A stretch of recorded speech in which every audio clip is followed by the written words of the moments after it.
Welcome back, biologists. So we are going to continue with our lecture of chapter 32. We're going to talk about the history of animals.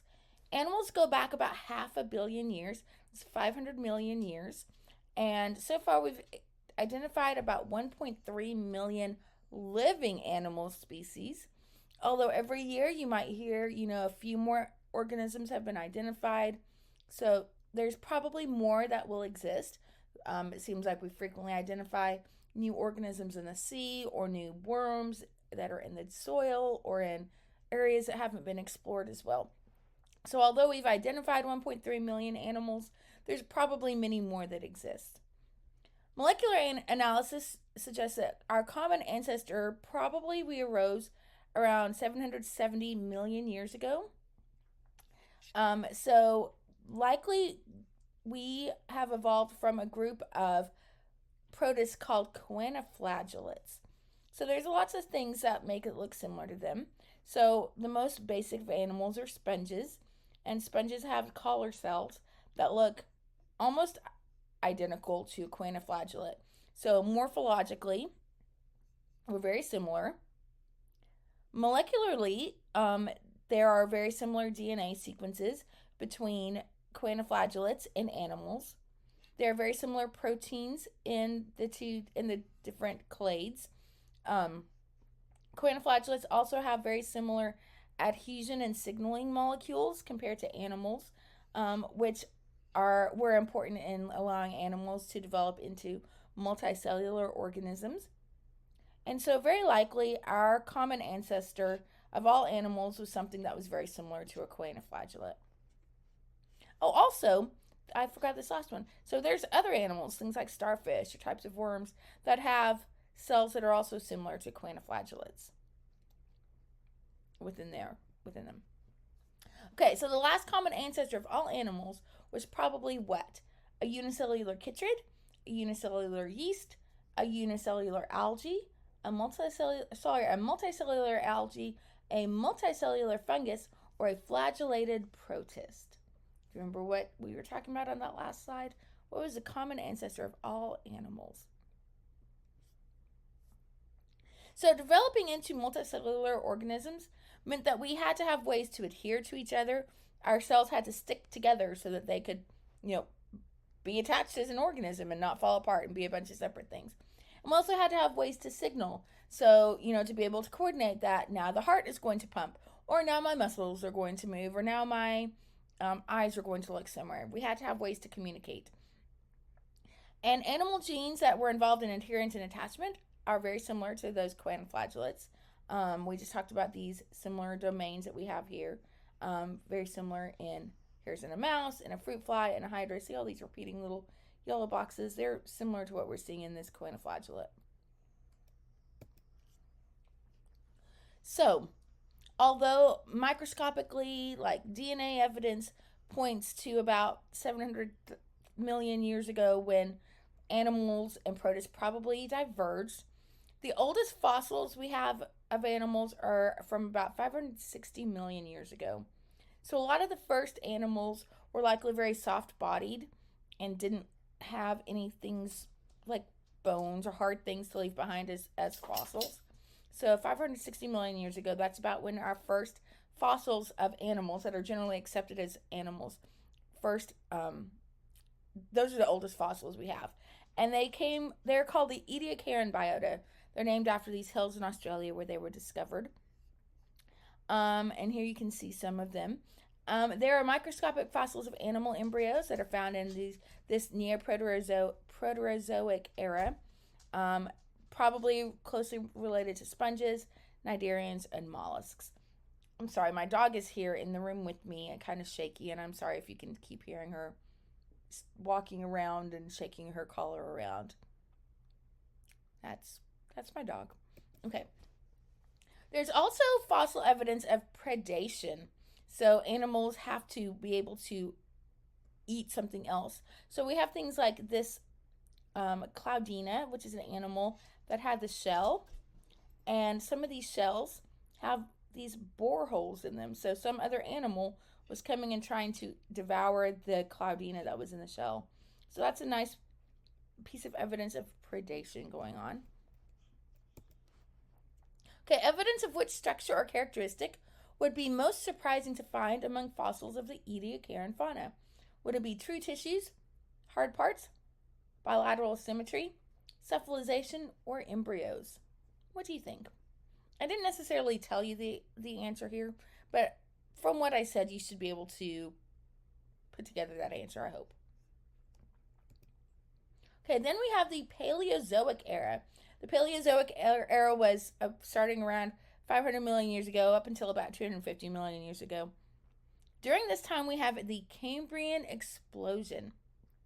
The Cambrian explosion was a period of rapid animal diversification. So instead of having just kind of the few simpler kinds of animals, we start seeing more types of animals.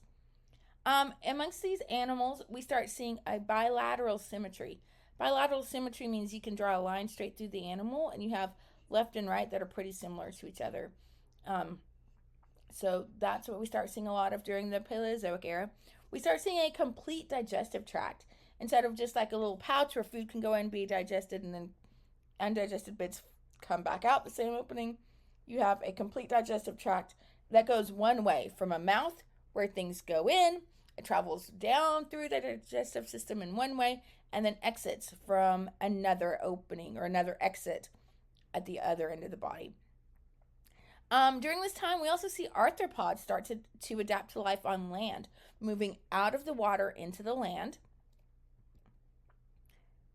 So some of the things that might have allowed arthropods to move onto land is that they had an exoskeleton that could support their body. So they didn't have to depend on that buoyancy in the water. They were able to also survive being in a dry environment by that skeleton. They weren't going to dehydrate. Some of the reasons we see this Cambrian diversity, that Cambrian explosion, allowing lots of new animals to evolve, would be new predator and prey relationships. So organisms start developing new ways to be a predator. Organisms start developing new ways to not be the prey. So we start seeing new types of body plans and new things happening. A rise in atmospheric oxygen, which makes it easier to do things like cellular respiration and get energy, which allows animals to flourish. And then evolution of Hox genes. Remember talking about those homeoboxes, those genes in the last lecture? Hox genes are genes that control, they're related to homeobox genes. They allow control of other genes. So you can start having a top and a bottom, a left and a right, a front and a back. And they control what kinds of bodies are happening. Through just small copies of Hox genes, we can see big differences in body plans. And so that Hox gene by itself would have allowed a wide diversification of animal types. Following that, we have the Mesozoic era. In the Mesozoic era, we start having coral reefs emerging. And those coral reefs become very important niches, ecological niches, for other organisms besides being an animal species in their own right. Some reptiles are going to go from living on land to back into the water. Some of them are going to remain on land and become adapted for flight. Do you know what kind of reptiles these are that become adapted for flight? So those are going to eventually become the ancestors of birds. Dinosaurs during this period are going to emerge as the big dominant animal of this time period.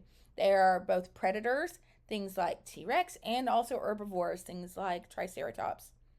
Mammals first appear during the Mesozoic era, although they're going to be tiny, nocturnal, and mainly insect eaters. I think of, I don't know if you've ever watched Dinosaur Train when you were a kid, but they're kind of little like vole, mouse, kind of rodent-like organisms. Flowering plants and insects start to diversify, and they kind of play this game with each other where flowering plants are dependent on insects to be pollinated. Insects are dependent on flowering plants for their nectar, for their nourishment. And so they kind of together develop and evolve with each other. They're evolving. Then next we have the Cenozoic era. And the Cenozoic era is a little bit sad because there are mass extinctions. Things like, well, different reasons for why there were mass extinctions. But during the mass extinction, most of the animal life on Earth, both terrestrial and marine, went extinct. This includes the large flightless dinosaurs went extinct, so T-Rex, all of those big herbivores we were talking about. A lot of marine reptiles went extinct. And with the loss of those big dominant reptiles, there was now this opening for something else to take over. So mammals start increasing in size and abundance. And mammals to this day now are probably the dominant, when you think of the biggest animals in different landscapes on land, mammals are probably the dominant ones that you think of. The global climate cooled throughout the Cenozoic, and important to us, our primate ancestors started moving out of the trees down into open woodlands and into savannas.